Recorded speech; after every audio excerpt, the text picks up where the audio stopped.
This was always going to be a manifesto launch in the shadow of what happened in Manchester, and the UKIP party leader chose to focus on what he called radical Islam and the country's response. It is not the British way to turn a blind eye to evil in our midst. It is not good enough to light candles and proclaim that extremists will not beat us.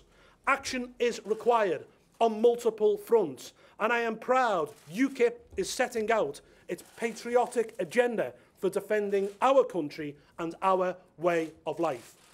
When journalists asked if he was exploiting Monday's tragedy, some UKIP supporters objected. Do you want to answer this question? Thanks, Liberals.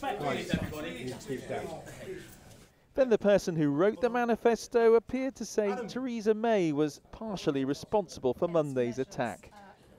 I think she must bear some responsibility. All politicians who voted against measures or voted for measures to make cuts bear some responsibility. Before clarifying. I didn't say she must bear, no, I didn't say what she must bear responsibility for. The only person who is responsible for, or people who is responsible for what happened in Manchester are the terrorists. This was all interrupted by the minute's silence. UKIP's been criticising for restarting their campaign even before this chance to pay tribute. When I spoke to Paul Nuttall, I asked him about Manchester. Paul Nuttall, do you think the government's failed on security?